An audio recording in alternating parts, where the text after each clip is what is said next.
Forrest, that's 3 straight wins? 3. I think that's 3.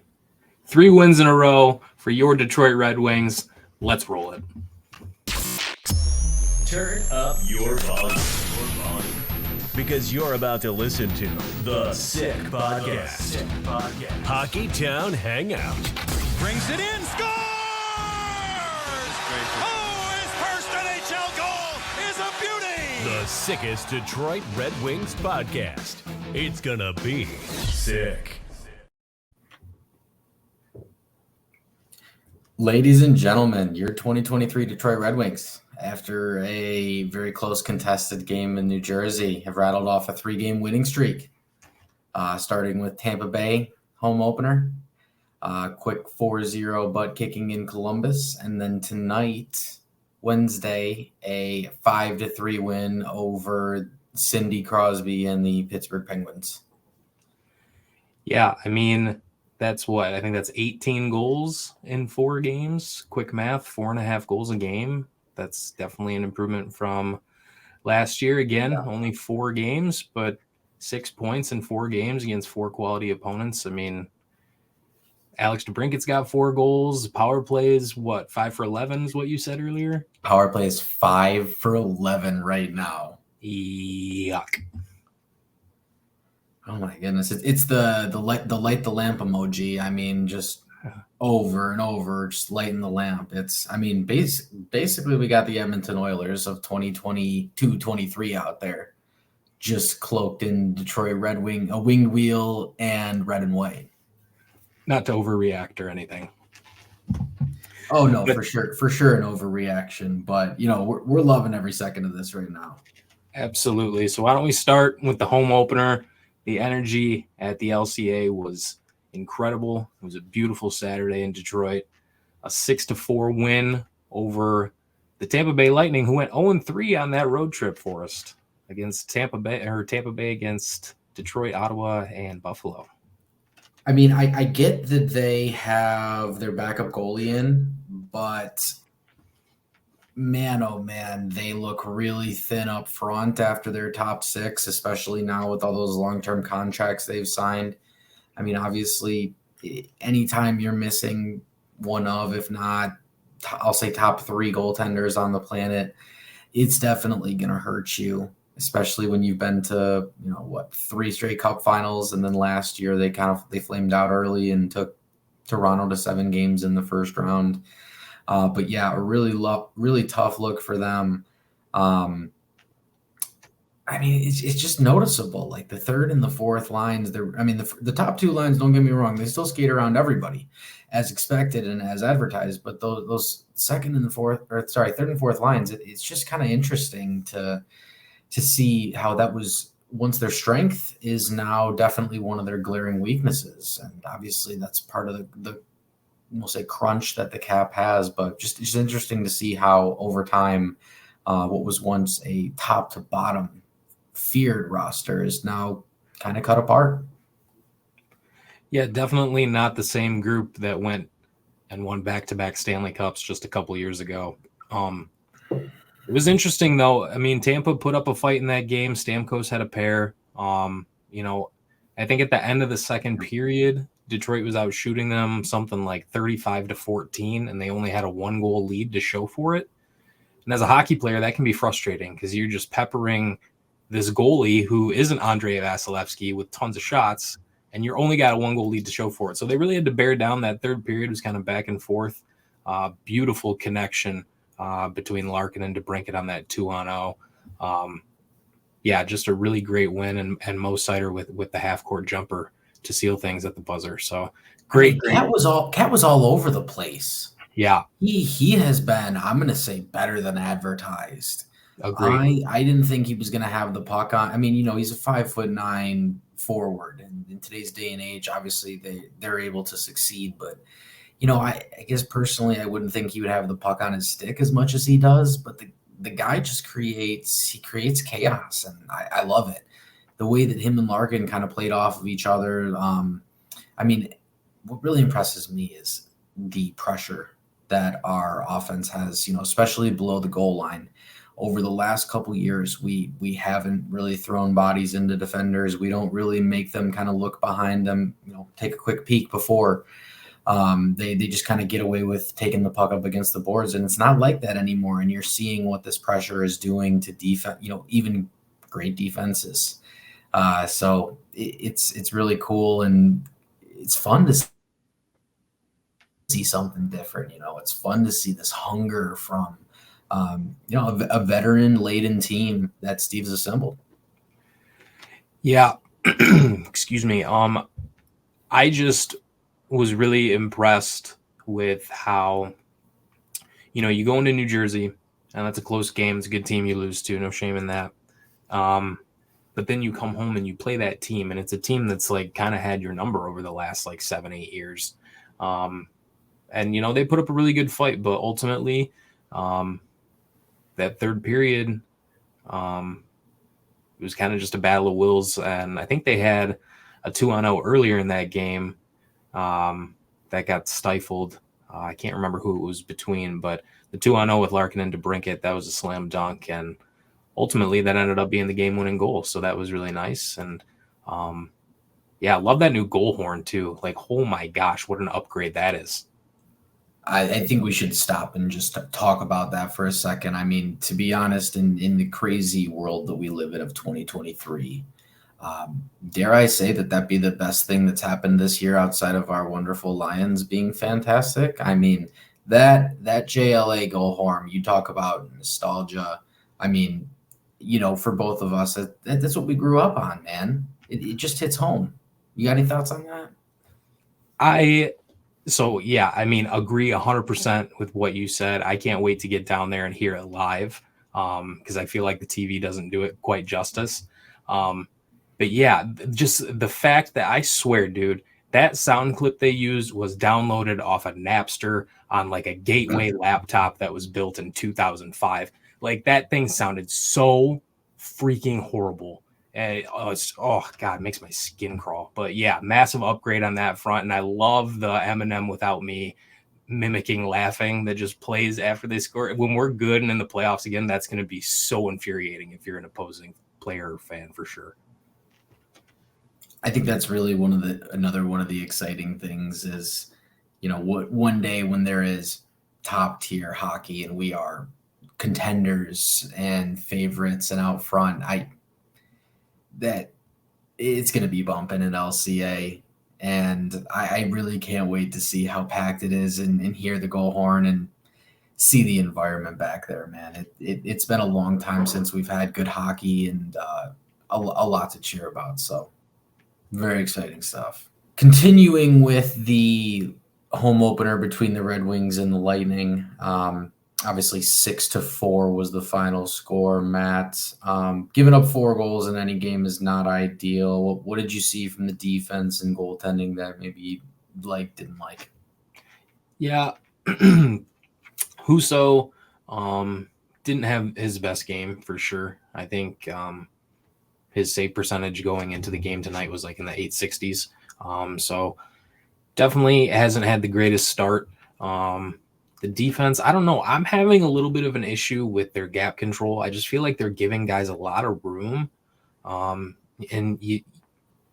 Against Columbus, even there were some times. I mean, Columbus doesn't have a ton of skill, but I just feel like having such a veteran decor, there should be a lot of emphasis on stepping at the blue line and not just backpedaling until we're at the top of the circle.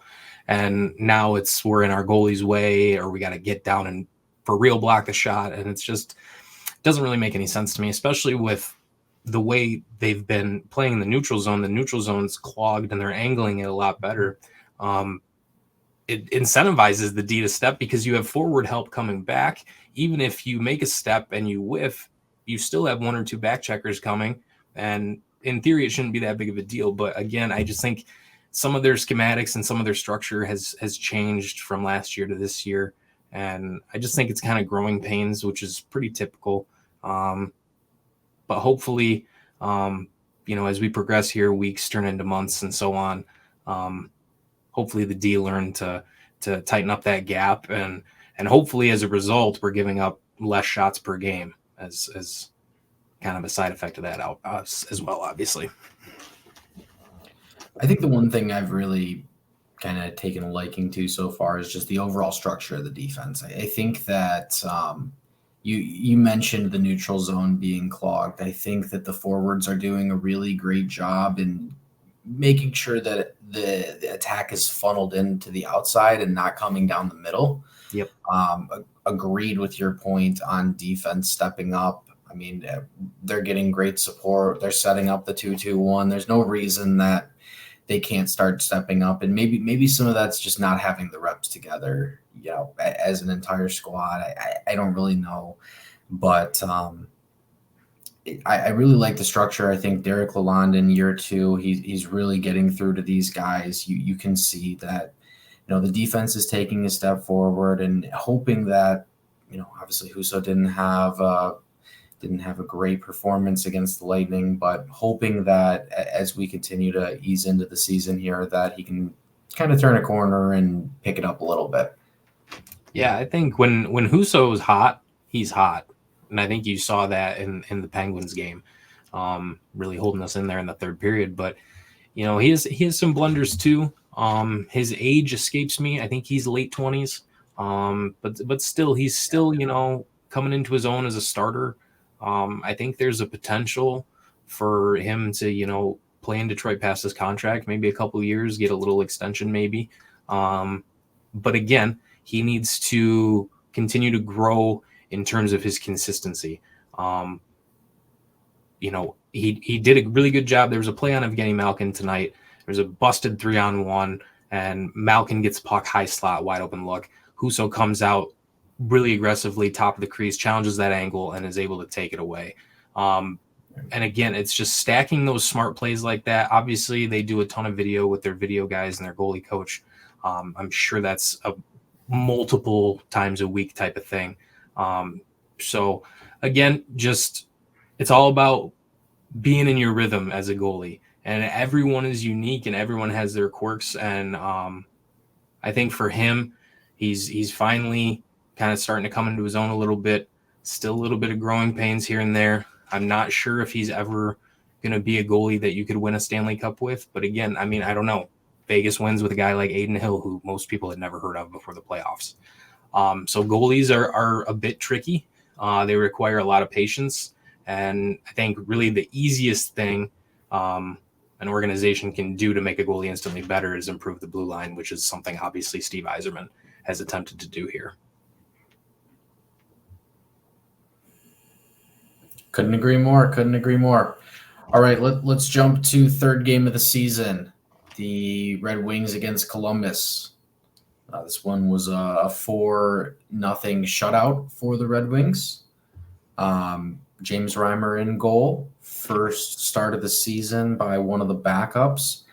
Any thoughts on Reimer over Lyon, Matt? I think we kind of expected that. Yeah, makes sense that he would get the first look out of those two. And he looked really great, especially in the first period. I thought the first period was Columbus's best in terms of offensive jump. He had some really good saves. Didn't get a ton of work comparably in the second and the third period. But again, I mean, that's got to be one of the big time differences from last year's Red Wings to this year's Red Wings is the backup goaltending has to be a lot better, because you're not going to get 60 plus starts out of Ville Husso. You're probably going to get 50 to 54, which is fine.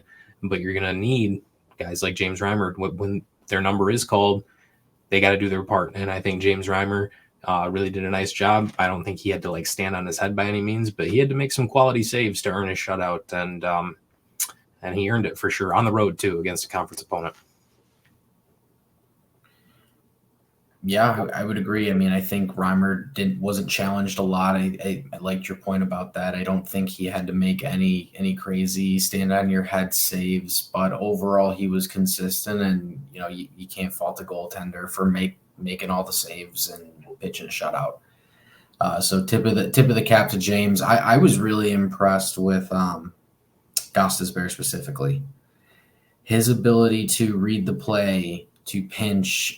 The first goal he had off of that incredible pass from Veleno. have really liked the way that he's not afraid to jump into the play. I mean, we really haven't had this kind of offensive guru from the back end, a guy that's really willing to take chances in a while, really since, I guess I would say, like Cronwall back in the early part of his career when he wasn't afraid to step in. He was like a 50-point defenseman back in the day, but really liking Gostisbehere. I think he's an awesome pickup. I know we only have him for a year, so interested to see where we go from here, but really like his effort jumping in the play, creating those offensive chances, and really think he's done well with Mata being a steady presence on the back end. Oli Mata and Shane Gostisbehere, first predicted right here, baby. And it's working pretty good so far, I'd say. Yeah, I really like Ghost. I like the way he plays. He's not going to be the most gifted defenseman defensive-wise, but that's okay. That's why he's got Oli Mata there, and I thought Oli Mata has looked good since he's been in the lineup. Maybe a couple blunders here and there, but that's pretty much everyone at the decor at this point. But yeah, I am super, super impressed with just how that whole game kind of played out defensively. You made that point earlier, doing a good job keeping them to the perimeter. I mean, textbook in the Columbus game, I thought not a ton of high danger chances whatsoever. I'm not exactly sure the specialty teams numbers on that, but I don't know how many power plays they had, but obviously the penalty kill was 100% if there was any. But yeah, I mean, those are the kinds of games where you have to go on the road and you have to win like that if you're a for real playoff team. And I think we said that the last episode. I mean, that's a team with a head coach who didn't even know he was going to be a head coach until like 3 freaking weeks ago. A super young team. Who's their goalie? Merzlikins? Is that who it is? Yeah. I mean, like, you know what I mean? You got to win that game, and they did. And they went there and dominated too. Quick point. You mentioned special teams. The Wings were 2 for 5 on the power play. Columbus was 0 for 4 on the power play.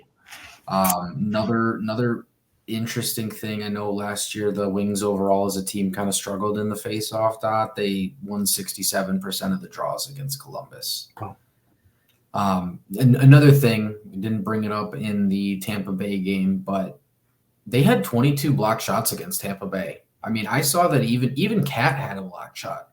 I mean, from top to bottom, this team is laying out and blocking shots, and I think that's only going to help our goaltending. We're talking about shot suppression, all this other stuff, keeping stuff off the goalies. We're doing it. I think we're starting to see the makings of a true playoff contender here in Detroit. But yeah, 2 for 5 on the power play. I can't remember the last time we had 2 power play goals in a game, man, let alone two top-notch, beautiful plays. Yeah, anytime your specialty teams is clipping at 140% combined, you're probably going to win a lot of hockey games. I know a lot of coaches at that level are preaching 100 to 120, so anytime you're at 140, if you don't win, then that's a problem. So that's really good stuff. The power play is looking good. Yeah, man. It's like it doesn't even feel real right now because like the Lions are gross and the Red Wings are like looking really good, and Detroit sports have just been so bad for so long. Like we can own that, but like it's just really, really awesome to see them playing so well so quickly, because I feel like there have been stretches in recent Red Wings seasons where we start so bad. And then like they'll play like a decent stretch in like February and March when they're long out of it and it doesn't matter and it's only hurting their freaking lottery chances. But like it's really nice now to see them clipping together at this rate so quickly. I mean, that Larkin, DeBrincat, and Raymond line just has so much potential. The ceiling is so high and they're just only going to keep getting better. And 4 games in, season's about 5% done, still a long way to go, but really liking the way the forward lines are playing right now. And also, I mean, the ability to roll 4 lines, in the past on this team, the let's be honest, the fourth line has looked pretty out of place. I mean, Yeah, you think they so? look really out of place. And to be honest, even the third line to a certain degree on some of these iterations of the team. Let's be honest. But their ability, Fisher, Zarnik out there, Kostin, those guys aren't scrubs. I mean, they come and they bring it and they forecheck hard. I know. Tonight, for example, against the Penguins, which I think ended 6-3 Red Wings. 19 goals on the season then. Yeah. There was a period where they had like a full minute of zone time and Crosby in the top line was out there and they were just holding it in the zone. And I'm pretty sure Lalonde sent them out like a couple minutes later. And that was a majority of their, playing time in the game, but they went out there and they dominated play. And that is where this team is starting to turn a corner. We have not been able to keep up at an NHL level, 4 lines, 3 defensive pairings, and here we are. And not only do we have the depth, but we also have great veteran leadership and the fact that, we didn't take any of our best prospects. We kept them down in Grand Rapids. This team has room to grow. So it's exciting stuff. It's exciting stuff. Let's talk one more thing. That Joe Veleno pass to Shane Gostisbehere. I mean, Joe he looks like another guy that has a real opportunity to take a step forward. If he can be a 40-point center on that third line. Yeah, I think it's about time we start calling him Joseph Veleno because he kind of looks like a grown man out there. He looks like he's really taking a step. He's skating. It seems like stronger with more pace. It seems like he's stronger on the boards, winning more puck battles. And obviously he had a really nice offensive touch when he played junior. Hasn't really been able to find it yet at the NHL level, but if he's making plays like that right off the rip here in the 23-24 season, that's obviously a really encouraging sign for Mr. Veleno's development. I can't remember what draft he was in, but he's probably like 28, 21. Okay, 18. So he's probably like 23, 22, 23 right now. Yep. Yeah, I mean, this coming up at, I think 24 is 24 is the peak for the average NHL player for the prime of their career. So, trending that way, seeing improvement and liking where we're going. Yeah, and let's not forget too, it's taken Michael Rasmussen a little bit as well. But I think if in a year or two we can be as excited about Joe Veleno that we are about Michael Rasmussen right now, then I think that's a really good thing. And if he ultimately is only a third-line center, if, like you said, if he can be a really strong skating third-line center with some nice offensive touch with a 200-foot game, 35 to 45 points every year, hey, man, I'll take that. All right, gang. Let's get to tonight's contest. Rematch the 2009 and 2008 Stanley Cup Finals. Your Detroit Red Wings versus the Pittsburgh Penguins. So I know I mentioned earlier it was 5-3. Obviously, we were taping the show live during the game. It is final score of 6-3. DeBrincat added a empty net power play goal at the end. 6-3 tonight. Ben Sherratt has played some really great hockey tonight. Outside of the goal, obviously, I still think that was tipped by somebody. It didn't just go straight in. We know he's not known for his wicked wrist shot. I saw him quite a few times clear out the front of the net and get like Matt Rust out of there.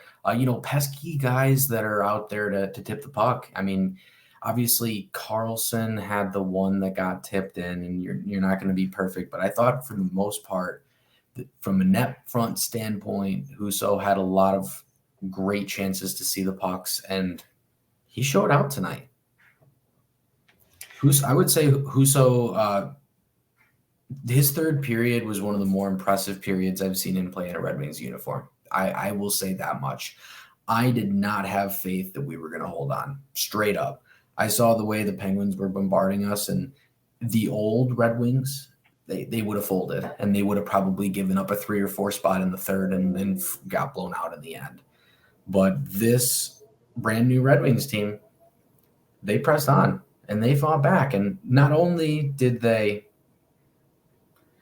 hold on to the lead at 4-3, they go and they add 2 empty netters. I mean, how much more fun can that be? Matt, I'll leave it up to you. Initial thoughts from the game from you, please. First of all, bold strategy by Coach Sullivan to pull the goalie in favor of an extra penalty killer there. I don't know what he was thinking. I'm just playing around. We obviously didn't watch that end part, but no, I mean, Pittsburgh, it's a team that's won a cup a lot more recently than we have. Sidney Crosby, Evgeny Malkin, Chris Letang, probably all first ballot Hall of Famers. You add a guy like Erik Karlsson, probably another first ballot Hall of Famer. That's a real team. And you hold them to 3 goals. You shut them out in the second period. You dominate them in the second period. Dominate them in the second period. And I mean, you knew they weren't going to roll over. You knew they were going to push back. And, makes it 4-3, makes it interesting. They took a while reviewing that first empty net goal. Looked like Rasmussen might have been an inch offside. I'm not sure, but I'll take it. But yeah, I mean, look, dude, like you're kind of like waiting for them to screw up at this point, and I say that jokingly, but even these defensive blunders, like you said, like a net front tip or there's a disorganized play where, that first goal, the Riley Smith backhanded across the entire freaking ice service pass. Like, how does that pass get through? Like, stuff like that. It got through literally the size of the puck. Somehow it went directly through Sherrod's skates. And I consider that one a fluke, right? But like for every play like that, there's like 5 to 10 where it gets broken up. So like, it's really not that big of a deal. They're still doing things at a really efficient rate defensively. And even still in the third period when Pittsburgh was pressing, a lot of it's puck handling around the perimeter. And you don't love that as a defender because you're running around and it's, consuming your energy. And the longer it's in your zone, the more you're kind of trying to not only focus on playing good defense, but you're also trying to quiet the inner voice in yourself saying, oh shit, oh F, oh shit. And it's, it's a lot. So they got it done, dude. They got it done. They found a way to get more into the empty net for insurance and to increase that goal differential. We're 3-1, man. We're tied for first in the division. Things you love to see for 500. That Austin Czarnik tip was disgusting. Kids are flipping to that and they're turning off porn. That was absolutely disgusting. Yeah, the Andrew Kopp tip, you mean, not Austin Czarnik. Sorry, yes. No, the Czarnik tip to himself and then slides around the defender. Okay. That's the one I'm talking about. The play he made. DeBrincat's first one. Yeah, that was a great where he literally tipped it and it just kind of fluttered in the air. Yep. And then he dodged the check and froze the goal. Talk about somebody that I was not expecting to make a play like that. Yeah. This is a career AHLer out there doing it. I think that the locker room is just riding the high right now. Steve, he's been talking about how you can't lose forever. It's bad for the locker room. I think now we're starting to see the corner turn, and because we've done it the right way, because everybody's paid their dues and starting to see the tea leaves turn. This team has obviously led by Larks, the captain. They have a really great group of veteran leadership. I think Perron's got an A. Sherrod's got an A. Is it Mo that's got another A? Cop, sorry. But there's a lot of great veteran leadership. The other thing, penalty kill. What about our Michigan Wolverines penalty kill? You got Cop, you got Comfort, you got Larkin. Those guys are crushing it right now. It's just such a well-rounded game from all these guys, up and down the lineup. I can't believe we're even having this discussion a couple games in. it's been a really great start to the season, and I'm pumped. Yeah, I mean, I'm really not sure if you can ask for a better start if you're a Red Wings fan.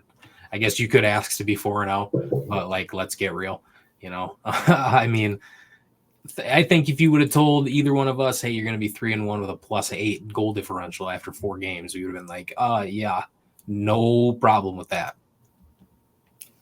And DeBrincat, 5 tummy tickles so far, baby. 5. This guy might pop 50, dude. He might be legit in Detroit. I could see that $1 million smile all season, and I would not be apologetic about it.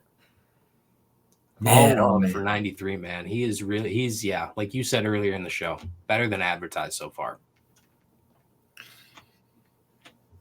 He has blown me away.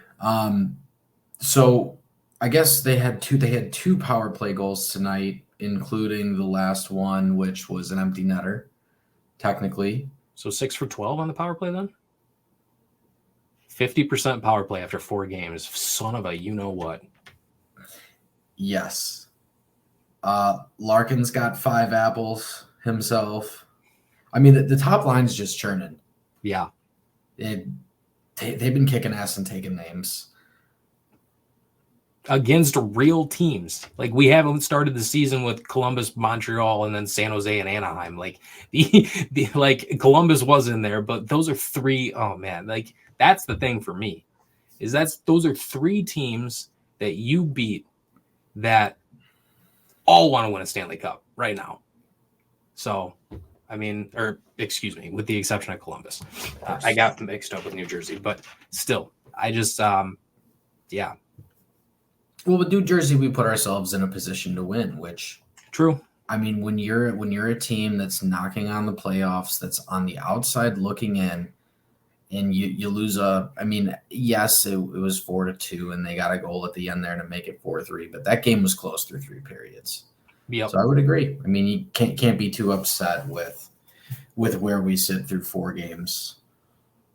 Husso tonight stood on his head, especially in that third period. Definitely has to be one of the 3 stars of the game for sure. I would agree with that. I know that he's my breakout performer this year. My palms are getting sweaty. I'm not gonna lie. Hey, well, he needed that one. That definitely felt good for the confidence, because if things went the opposite way tonight, I would have been like, oh. Yeah, I need a few more points out of Rass, but we'll get there. We definitely will. One thing that I was a little bit concerned about in the third period is it was about like the 10 to 5 minute mark, second half of the period. They just seemed to be sitting back on their heels in a way once it became a 1-goal game. I didn't feel the intensity. I felt like it kind of left the building, and ultimately I do feel like the crowd kind of pulled them back in. I remember distinctly a couple "Let's Go Red Wings" chants where they started to play a little bit better after that. So I definitely think the home crowd helped them out tonight, and I know for a fact it definitely did a couple times where Derek Lalonde was able to get a couple changes and get the first line out against Pittsburgh's fourth. So he did his part too. So shout out to Derek Lalonde, who I personally think he looks like Gru from the Minions. It's that Despicable Me. So that always gives me a good chuckle. But yeah, the boys are buzzing right now. Yeah, I think a really easy way to tell if a team is bought into each other, a team is bought into the coach, is how many shots a team blocks. Because I don't care at what level you play for or what team you play at. If you don't like your teammates and if you don't like your coach, you're not getting in the way of an opposing slap shot at the blue line. You're not doing it. And you mentioned earlier 22 block shots in the Tampa game. Yep. So, I mean, Coach Lalonde is preaching the right things to these guys. These guys are bought in. It's not lost on me what a great job Dylan Larkin's doing as the captain and the leadership group with Perron, Kopp, and Sherratt, and other guys. There's just tons of veterans all over that locker room. So, yeah, super excited right now, and we got a big game on Saturday. One final point there, Matt. 20 block shots tonight from the Red Wings. Yeah, I mean, if Two you're for three on the blocking, power play. yeah, if you're blocking 7 to 10 shots a period, like that's good stuff. Well, they had 27 shots on goal and they blocked 20. Bingo. You brought up Saturday. Saturday, the Red Wings play at Ottawa. Huge. Massive, absolutely massive. Both teams sit similar spot in the playoff or in the division right now. Let me take a look at the standings. Yep, both teams are 3-1. Both teams 3-1 with 6 points, +8 for the Wings goal differential, +9 for Ottawa. This is going to be the true litmus test. Yep.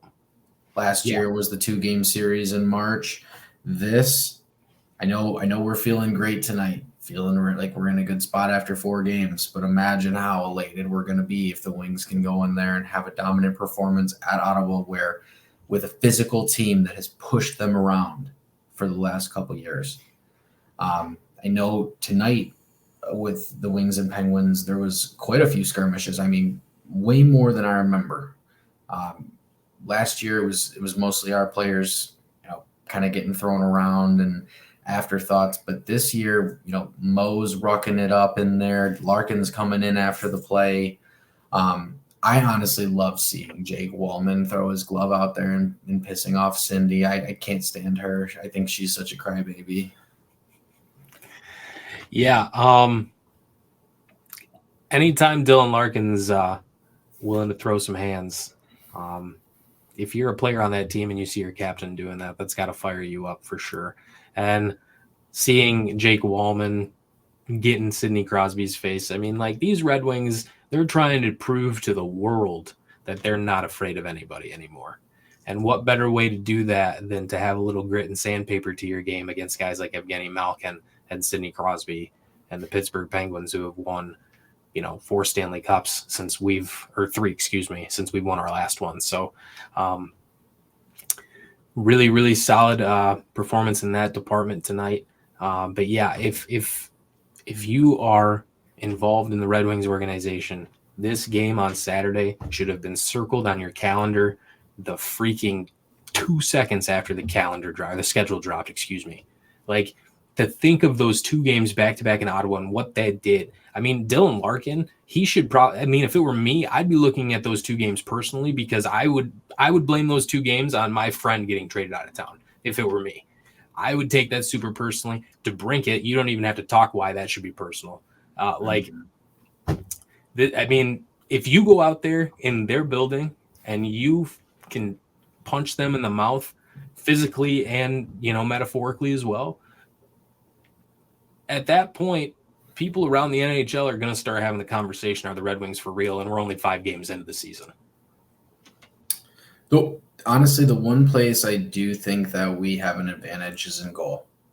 Yeah. I'm looking here. They got Korpisalo and Forsberg in that. I can't really say that that's much of an upgrade over Husso and Reimer. I think it's kind of a coin flip depending on the night, what way the wind blows. But Husso's taking a step forward, and in my opinion tonight, Reimer's coming off a shutout. I don't know who's going to be in goal then, but I do think that our goaltending is in a good spot, and I'm personally going to give us the benefit of the doubt over them. Yeah, if I had to guess, I would guess Husso's probably going to start on Saturday, and I think they have Calgary at home on Sunday. I would like to see Alex Lyon in that Calgary game, especially if we can get a win against Ottawa. I think that would be a good game for Alex Lyon to make his Red Wings debut. A little Sunday afternoon Tilly at home. It's a mid-afternoon Tilly. I mean, there you go.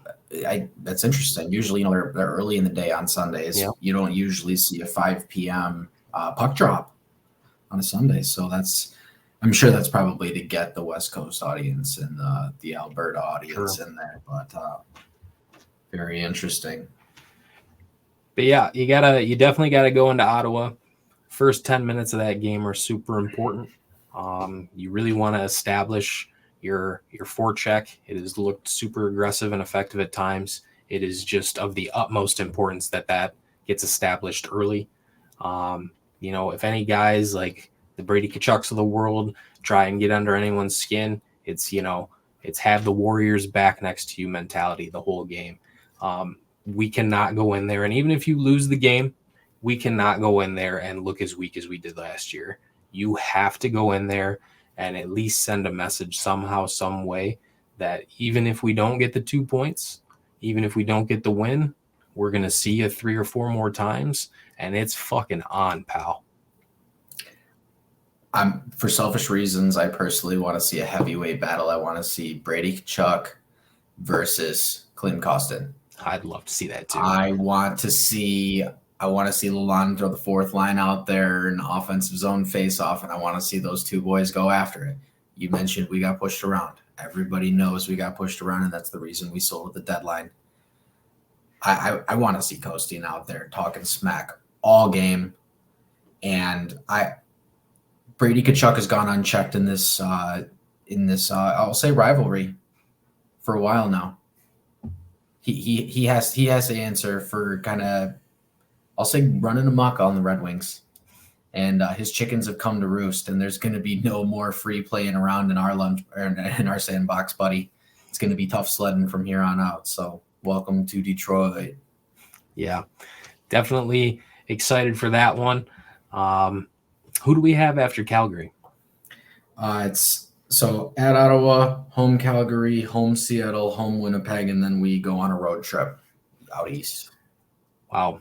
So Ottawa, Calgary, Seattle, Winnipeg. All three, yes. Ottawa's away, and then 3 straight home tilts.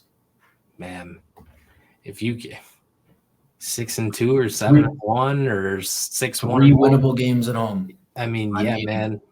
We saw them take care of business against Columbus. 3 teams, 2 that made the playoffs last year. But Seattle is off to a rough start. I think we kind of saw that, though. I think we all know that they outperformed last year. Like, Vince Dunn isn't going to go off the way he did last year. I mean, I don't know. And we also saw how horrible their goaltending was 2 years ago. I think Grubauer had like an 889 goals against or save percentage for the entire season. Like the 2021, 22, the first season that it's just crazy. Definitely a lot of things to be encouraged by so far. And I just can't wait to just be a fan and get to sit back and keep watching it all. Can't wait to watch that game on Saturday, followed by a Michigan State game. Go Blue, by the way. And then we got the Lions at the Ravens, dude. Lions win that game. Like, all hell might break loose in Detroit. One game at a time, but not disagreeing. I mean, I think we've all seen those Super Bowl winning AI pictures out there, what it would look like if the Lions won the Super Bowl. It would look like me being a father 9 months after the Super Bowl. That's what it would look like. And probably a lot of you've heard it here on Hockey Town Hangout. You've heard it here on Hockey Town Hangout, gang. Sorry, Madison. All right, everybody. We really appreciate you joining this week's version of Hockey Town Hangout. As always, I'm Forrest, and that's Matt. Go Wings. Go Lions. And that's a wrap. Hope you don't miss us too much until next time. Follow the Sick Podcast Hockey Town Hangout on YouTube, Facebook, Google Play, and Apple Podcasts.